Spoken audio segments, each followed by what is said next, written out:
암살 계획 제보입니다.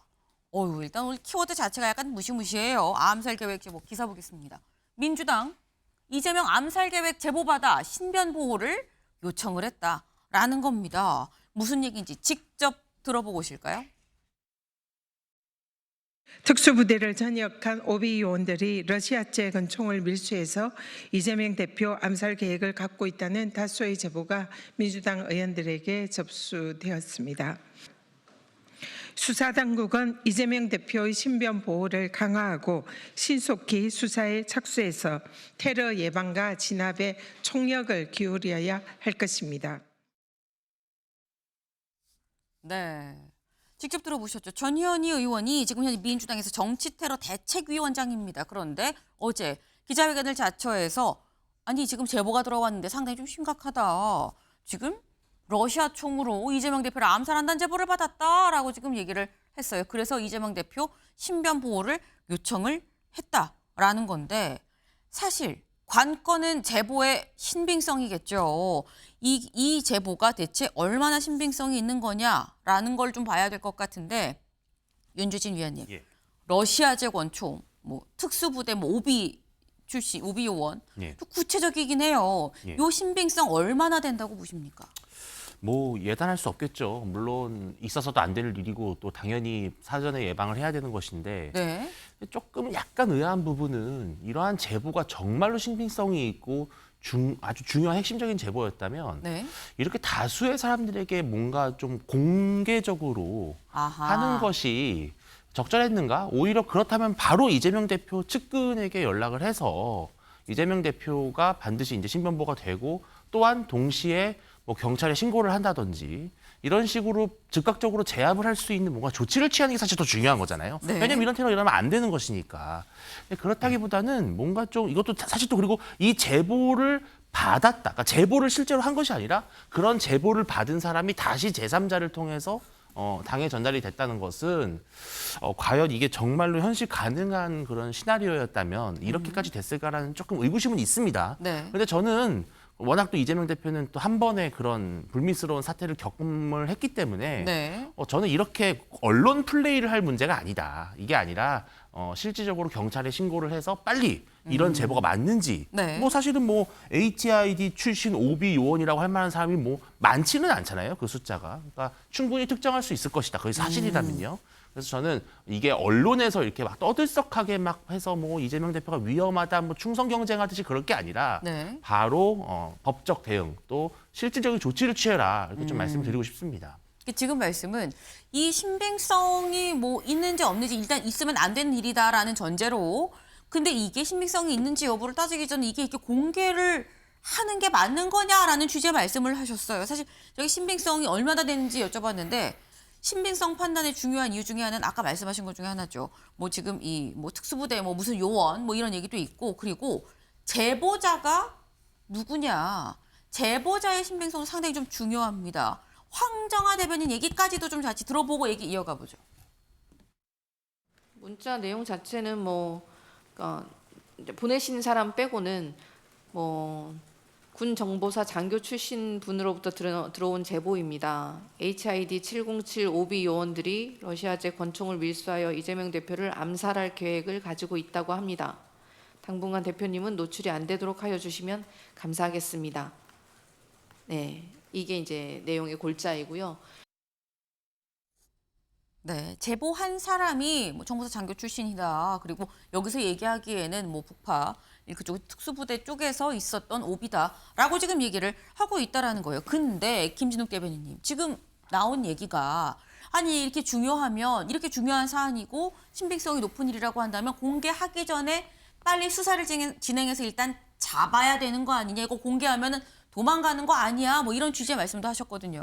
아니 그 제보에 누구라고 구체적으로 그 범인 이걸 지금 기도하고 있는 사람을 명시했다면 바로 수사 들어가서 체포할 수 있겠죠. 그러나 이런 가능성에 대해서 지금 뭔가 제보로 통해서 경고를 주고 있는 상황이라면 오히려 더 넓게 알려서 이런 시도를 하지 못하도록 하는 방법 이것도 있는 겁니다.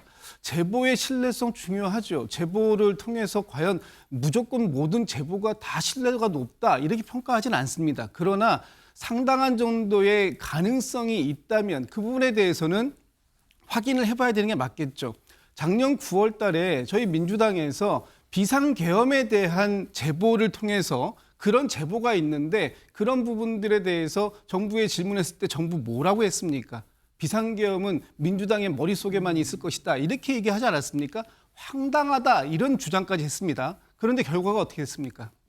결국은 12월 달에 비상계엄이 실제 작동이 됐잖아요. 그렇다면 뭔가 가능성이 있는 제보에서 아주 작은 단초에서 시작하는 제보가 결과적으로 보면 그 사실 이 전체의 빙산의 일각을 분명히 보일 수 있는 것이기 때문에 이번 그 민주당 이재명 대표에 대한 어떤 뭐 암살 그 어떤 제보 이런 부분들에 대해서도 저희가 촉각을 기울일 수밖에 없는 것이고 이것이 그러면 현실성이 없냐? 네. 정말 없었으면 좋겠습니다. 그러나 작년 1월 달에 이재명 대표가 괴한으로부터 피습 테러를 받는 그런 상황이 있었고 목숨 생명의 지장을 받을 정도까지의 위기성, 위협성을 받았던 그런 경험이 있기 때문에 앞으로 이보다 더한 일들이 벌어지지 말라는 법이 없으니까 그런 부분들에 대해서 미리 그 관계 당국으로부터의 협조를 구하는 것이고요.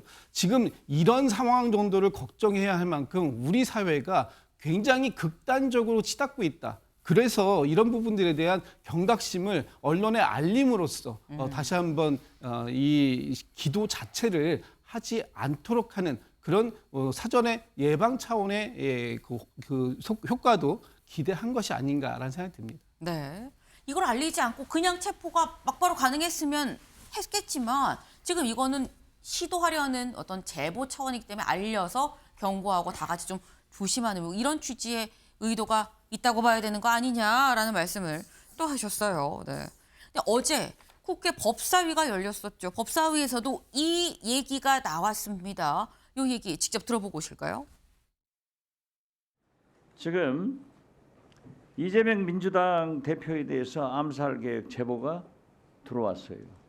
그래서 경찰이 신변보호를 하는데 저도 어제 저녁에 그 문자를 받았어요. 너 조심해라. 왜냐하면은 소련제 권총을 지금 수입해서 암살을 계획하고 있으니까 너도 조심해라. 나서지 마라. 이런 게 왔는데 저희들이 그쪽에 뭐 온라인상 뭐 양쪽 대표님들한테 뭐 협박하고 이런 것들이 꽤 사건이 지금 많이 있습니다. 그래서 그거에 대해서 그 서울청 공공범죄 수사대나 본청 사이버 수사대 이런 데서 적극적으로 지금 수사에 지금 착수하고 있습니다. 철저히 수사하도록 하겠습니다. 네. 박지원 의원이 얘기를 하죠. 나도 조심하라는 문자 받았다라고 얘기를 해요.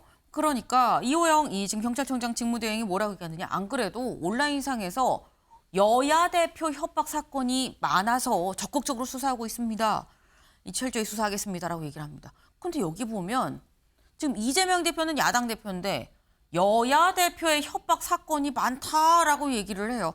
이걸 보면 윤주진 위원님, 예. 국민의힘 쪽에도 상당히 좀 협박이 들어오는 것 같습니다. 제가 권성동 원내대표실에 있는 직원한테 네. 들었는데 문자가 뭐 거의 이 휴대전화를 이용하기 어려울 정도로 문자가 많이 들어온다는 거예요. 협박하는. 그러니까 물론 협박, 뭐 지지, 압박, 뭐 불만. 근데 거기 보면 정말 살벌하다는 거죠. 그러니까 밤길을 다닐 수 있을까 싶을 정도로. 그러니까 아하. 우리 정치가 사실은 뭐 근데 또 우리나라만 그렇겠습니까? 전 세계적으로 사실은 민주주의 국가에서 얼마든지 자유롭게 자신의 의견을 표출할 수 있는 국가다 보면 네. 또 극단적인 분들은 좀 격하게 혹은 좀 정말 범죄가 될 수 있을 만한 정도의 협박도 하겠죠.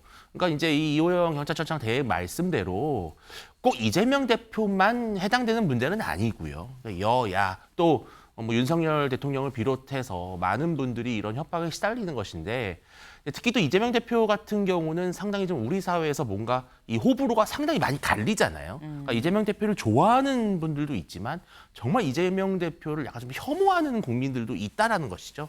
그런 정치가 이제 있는데 물론 절대 있어서 안 됩니다. 테러는 잘못된 것이고 협박도 잘못된 것인데 그렇죠. 또한 사실을 뒤집어 봤을 때 과연 이게 정치권이 그렇다면 이렇게 만든 것에 대한 책임이 없는 것인가. 그러니까 지금 여야가 정말 국민들이 뉴스를 보기 싫을 정도로 치고받고 싸우고 서로 이 말하는 것도 보면은 거의 뭐 말폭탄 수준으로 싸우지 않습니까? 네. 이런 모습을 봤을 때 그거를 지지하고 환호하는 분들도 있겠지만 어떤 사람들은 그런 것들이 계속 뭔가 세뇌가 돼가지고 저 사람을 악마화하고 저 사람이 반드시 뭐 예를 들어 죽었으면 좋겠다 막 이렇게까지 생각을 한다는 것이죠.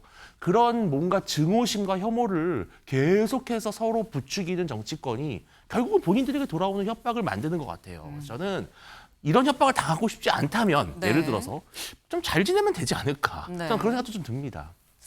이런 협박들이 여야 할 것 없이 지금 들어온다는 거죠. 그리고 이런 여야 할 것 없는 협박은 결국 정치권이 좀 자초한 면이 없잖아 있다. 그 부분도 좀 우리가 알아야 된다라는 건데 일단 지금 이재명 대표에 대해서는 굉장히 좀 구체적으로 뭐 러시아제 원총의 뭐 특수부대 출신의 오비 의원이 막 이런 얘기가 지금 나오고 있는 거죠. 그래서 기자들이 이재명 대표한테 물어봤습니다. 이 대표의 얘기 잠깐 들어보고 오시죠. 신변 위협 관련 제보가 많이 들어온다고 해서 좀 어떻게 보십니까?